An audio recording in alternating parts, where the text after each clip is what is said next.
My dear மக்களே, நான் தான் உங்கள் தெற்கு தங்கச்சி பேசுகிறேன். எல்லாரும் எப்படி இருக்கீங்க? நான் இங்கே ரொம்ப நலமாக இருக்கேங்க.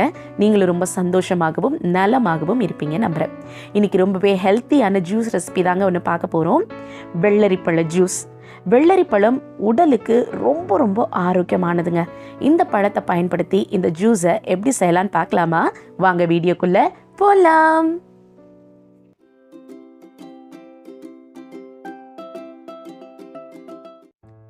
இந்த வெள்ளரிப்பழ ஜூஸ் தயார் செய்வதற்கு ரொம்ப சிம்பிளான இன்க்ரீடியன்ஸ் தாங்க. ஒரு 3 பொருட்கள் போதும். ஸோ நமக்கு என்ன தேவை அப்படின்னா, வெள்ளரிப்பழம், நல்ல பழுத்த பழம், நல்ல மஞ்சள் கலரில் இருக்குங்க. அந்த பழம் சம்டைம்ஸ் வெடிச்சு கூட இருக்கும். அதை புட்டுப்பழம்னு கூட சொல்லுவோம்.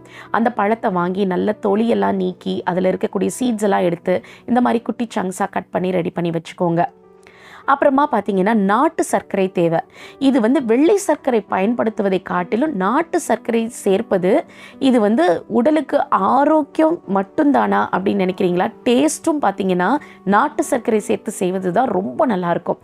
அதனால் நீங்கள் நாட்டு சர்க்கரை பயன்படுத்திக்கோங்க. அதோட பார்த்தீங்கன்னா, சப்ஜா விதைகள்ங்க.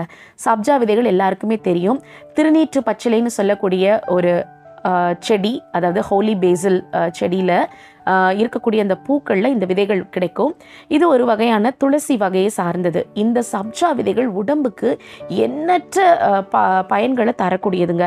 ஸோ பார்த்தீங்கன்னா, இந்த சப்ஜா சீட்ஸில் நிறைய மருத்துவ பலன்கள் இருக்குது. அதாவது சர்க்கரை நோய் இருக்கிறவங்க இந்த சப்ஜா விதைகளை முந்தின நாள் ராத்திரியே நைட்டில் ஊற வச்சு அதிகாலையில் எடுத்துக்கும் பொழுது சர்க்கரை வியாதி மட்டுப்படும். ஒமேகா 3 ஃபேட்டி ஆசிட்ஸ் இதில் நிறைஞ்சிருக்கிறதுனால கொலஸ்ட்ராலை இது மட்டுப்படுத்தும். அது மட்டும் இல்லாமல் பார்த்தீங்கன்னா, உங்களுக்கு ரத்த சோகை இருக்கிறவங்க இந்த சப்ஜா விதைகளை எடுத்துக்கோங்க. ஏன்னா இதில் இரும்புச்சத்து அதிகமாக இருக்கிறதுனால ரத்த விருத்தியை இது உண்டாக்குது. அது மட்டும் இல்லாமல் நோய் எதிர்ப்பு ஆற்றலை நமக்கு கொடுக்கக்கூடியது. அது மட்டும் இல்லாமல் வெள்ளரி பழங்களில் எண்ணற்ற மருத்துவ பலன்கள் இருக்குங்க. அந்த பலன்களை எல்லாத்தையும் நம்ம பார்க்குறதோட மட்டும் இல்லாமல் அந்த ரெசிபியும் நம்ம எப்படி செய்யலான்னு பார்க்க போகிறோம். ஸோ இந்த வெள்ளரி பழத்தை கூடுமான மட்டும் உங்களுக்கு கிடைச்சதுன்னா இதை வாங்கி கண்டிப்பாக நீங்கள் இதை உட்கொள்ளுங்க. இப்போ பார்த்தீங்கன்னா, இந்த வெள்ளரி பழத்தை எப்படி க்ளீன் பண்ணலான்னு பார்க்கலாம். ஃபஸ்ட்டு நல்ல ஒரு பழுத்த பழமாக நீங்கள் தேர்ந்தெடுத்து வாங்கிக்கோங்க. நான் சொன்னால் போல் நல்ல மஞ்சள் மசேன்னு இருக்கும் பழம். அதோடு பார்த்தீங்கன்னா நல்லா வெடிச்சிருக்கும். அதுதான் வெள்ளரி பழம். வெள்ளரி காயாக நீங்கள் வாங்கினீங்கன்னா அது மோர் குழம்பு செய்கிறதுக்கு தான் அது பயன்படும். ஸோ நீங்கள் அது ஜூஸ்க்கு நல்லா இருக்காது. ஸோ பழம் தான் ஜூஸ்க்கு நல்லா இருக்கும். ஸோ அந்த மாதிரி நல்ல பழுத்த பழமாக நீங்கள் கடையில் ஜூஸ்க்குன்னு கேட்டிங்கன்னா பழக்கடைகளில் அவங்க கொடுப்பாங்க. அதை தேர்ந்தெடுத்து வாங்கிக்கோங்க. அதை இந்த மாதிரி 4 கூறாக கட் பண்ணிக்கோங்க. அப்போ தான் உங்களுக்கு க்ளீன் பண்ணுறதுக்கு ஈஸியாக இருக்கும். கட் பண்ணதுக்கு அப்புறமா அந்த நடு மத்தியில் இருக்கக்கூடிய அந்த விதைகளை நம்ம நீக்கி எடுக்கணும். ஸோ அதுக்காக நான் என்ன பண்ணுறேன்னா, ஒரு ஸ்பூன் வச்சு அதை ஸ்கூப் பண்ணி கம்ப்ளீட்டாக அதில் இருக்கக்கூடிய விதைகளை நான் நீக்கிக்க போகிறேங்க. இந்த விதைகள் நீங்கள் தூர போட வேண்டிய அவசியம் கிடையாது. இதை காய வச்சு நீங்கள் எடுத்து வச்சுக்கிட்டிங்கன்னா, நீங்கள் வீடுகளில் தோட்டம் வச்சுருக்கிறவங்க கூட இந்த விதைகளை பயன்படுத்தி நீங்கள் வெள்ளரிக்காயை நீங்கள் வீட்டிலையே நீங்கள் பயிரிடலாம். அப்படி இல்லாட்டினா இந்த விதைகளை வெயிலில் காய வச்சு எடுத்து வச்சுக்கிட்டிங்கன்னா, இந்த ஹல்வா செய்யும் பொழுதோ இல்லை கேசரி செய்யும் பொழுதோ அந்த விதைகளை நீங்கள் ஸ்வீட்டுக்கு பயன்படுத்திக்கலாம். அப்புறம் பார்த்தீங்கன்னா, இந்த தோல் பகுதி ரொம்ப ஹார்டாலாம் இருக்காது. ஓரளவுக்கு க்ளீன் பண்ணுற அளவுக்கு கொஞ்சம் ஓரளவுக்கு ஈஸியாக கட் பண்ணி எடுக்கிற அளவுக்கு தான் இருக்கும். ஸோ அந்த ஸ்கின்னை ஃபஸ்ட்டு நம்ம என்ன பண்ணிக்க போகிறோம், நல்ல ஒரு கத்தி வச்சு அதை நம்ம பீல் பண்ணி எடுத்துக்க போகிறோம். இல்லை பீலர் இருந்தால் கூட நீங்கள் யூஸ் பண்ணிக்கலாம். ஸோ இந்த மாதிரி அருமையாக அந்த தோல் பகுதியை கட் பண்ணி எடுத்துக்கோங்க. ஸோ கட் பண்ணும்போது கேர்ஃபுல்லாக கட் பண்ணுங்க. இந்த மாதிரி நீங்கள் கட் பண்ணிங்கன்னா அந்த சதைப்பற்று மிகுதியான அந்த வெள்ளரி பழத்தை உங்களால் பார்க்க முடியுது இல்லையா? அதை நல்லா சின்ன சின்னதாக கட் பண்ணி சங்க்ஸாக நீங்கள் போட்டு வச்சுக்கோங்க. அப்போ தான் நம்ம ஜூஸர் ஜாரில் சேர்த்து அதை அரைக்கிறதுக்கு ஈஸியாக இருக்கும். ஸோ நல்லா க்ளீன் பண்ணி குட்டி பீசஸாக கட் பண்ணி ரெடி பண்ணி எடுத்துக்கோங்க. இப்போ வாங்க எப்படி செய்யலான்னு பார்க்கலாம். நான் இங்கே ஒரு ஜூஸர் ஜார் எடுத்திருக்கேங்க. அந்த ஜூஸர் ஜாரில் நம்ம கட் பண்ணி வச்சுருக்கக்கூடிய இந்த வெள்ளரி பழங்களை நம்ம சேர்த்துக்க போகிறோம். நான் ஒரு பெரிய பழம் பார்த்தீங்க இல்லையா, அதில் நான் வந்து 4 கூறாக கட் பண்ணியிருந்தேன். அதில் 3 பகுதியை மட்டும் நான் எடுத்துக்கிட்டேன். ஒரு பகுதியை நான் நிறுத்தி வச்சுருக்கேன். அது எதுக்காகன்னு நான் சொல்கிறேன். ஸோ அந்த 3 பகுதியில் இருக்கக்கூடிய அந்த சதை பற்று மிகுந்த வெள்ளரி பழங்களை கட் பண்ணி இந்த ஜூஸர் ஜாரில் சேர்த்துருக்கேன்.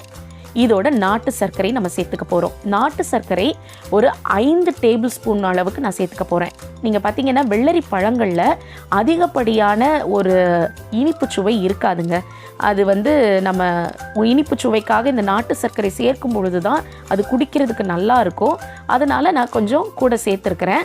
நீங்களும் உங்களுடைய சுவைக்கு ஏற்றாற் போல் சேர்த்துக்கோங்க. பார்த்தீங்கன்னா 1 கப் அளவுக்கு நான் தண்ணி சேர்த்துக்கிறேங்க. உங்களுக்கு வேணும்னா இன்னும் கூட ஒரு 1/2 டம்ளர் கூட்டி சேர்த்துக்கலாம். ஸோ இப்போ இதை எல்லாத்தையும் சேர்த்து நான் அரைச்சி எடுத்துகிட்டு வந்துட போகிறேன். இப்போ ஜூஸர் ஜாரில் சேர்த்து நல்லா பிளெண்ட் பண்ணி எடுத்துக்கிட்டாச்சு. இப்போ பாருங்கள், நம்ம ஜூஸ் வந்து அருமையாக ரெடி ஆகிருக்கு. ஸோ இந்த மாதிரி நீங்கள் ரெடி பண்ணிக்கோங்க. உங்களுக்கு வேணும்னா இதில் இன்னும் கூட கொஞ்சம் தண்ணி சேர்த்துக்கலாம். இப்போ நான் ஒரு கிளாஸ் பவுல் எடுத்திருக்கேன். அதில் நான் ஐஸ் க்யூப்ஸ் சேர்த்துக்க போகிறேன். ஸோ இந்த வெயிலுக்கு நம்ம சில்லுன்னு குடிக்கும்போது தான் அது ரொம்ப நல்லா இருக்கும். ஸோ ஐஸ் க்யூப்ஸ் சேர்த்துட்டு அதோட இந்த ஜூஸையும் நம்ம சேர்த்துக்கலாம். சேர்த்ததுக்கப்புறமா நான் வந்து 4 கூறாக கட் பண்ணியிருந்தேன் இல்லையா, அதில் ஒரு கூரில் இருந்து மட்டும் நான் என்ன பண்ணியிருக்கேன்னா தொலியை எடுத்துட்டு நல்லா சீவி வச்சுருக்கேங்க. இந்த சீவுறதுக்கெல்லாம் நல்லா ஒரு சீவல் மாதிரியெல்லாம் கிடைக்கும் இல்லையா, ஸோ அந்த கிரேட்டர் கிடச்சிதுன்னா அதில் வச்சு நல்லா சீவிக்கோங்க. அதோட கொஞ்சமாக வந்து கட் பண்ணியும் வச்சுருக்கேன் அதில். ஸோ இது ஏன் இந்த மாதிரி நான் சேர்த்துக்க போகிறேன் அப்படின்னு பார்த்தீங்கன்னா, நம்ம இந்த ஜூஸ் குடிக்கும்போது அந்த பல்ப் வந்து நமக்கு சாப்பிட்றதுக்கு கிடைக்கும். அப்புறம் ரொம்பவே டேஸ்டியாக இருக்கும். அதனால தான் வெறும் ஜூஸாக குடிக்கிறதோட இந்த வெள்ளரி பழத்தினுடைய பல்ப்பும் சேர்ந்து நம்ம சாப்பிடும்போது அருமையாக இருக்கும். ஸோ இந்த மாதிரி நீங்களும் ரெடி பண்ணி அதோட சேர்த்துக்கோங்க.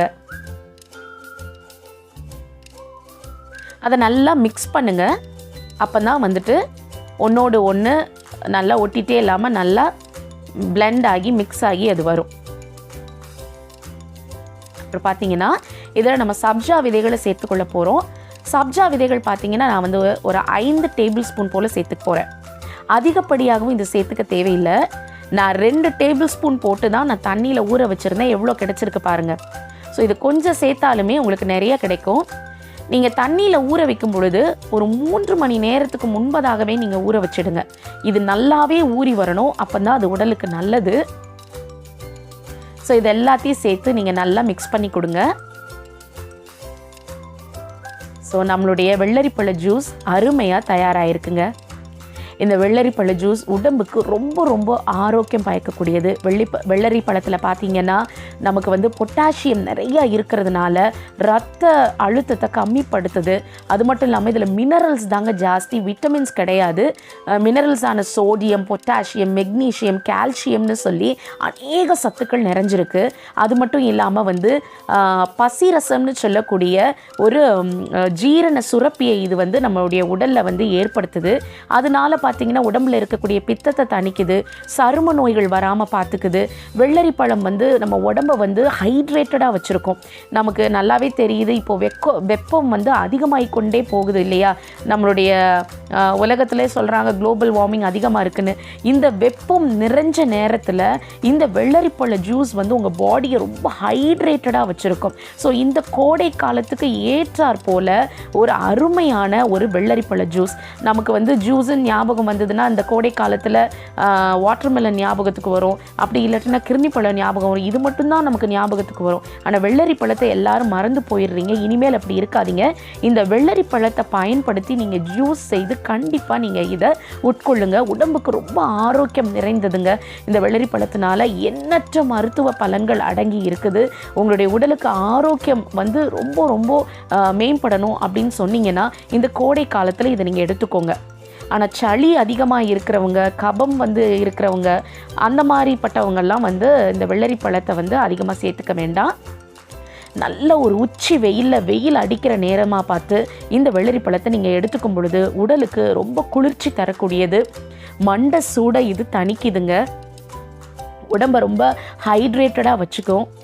ஸோ கண்டிப்பாக இந்த வெள்ளரி பழ ஜூஸை உங்கள் வீடுகளில் எல்லாருமே செஞ்சு குடிங்க. இந்த வெள்ளரிப்பழம் ஜூஸ் ரொம்ப சூப்பராக இருக்கும், ரொம்ப ரொம்ப சுவையாக இருக்கும். இல்லாத ஏழை எளியவர்களுக்கு உதவி செஞ்சு பாருங்கங்க, மனசு ரொம்ப நிறைவாக இருக்குங்க.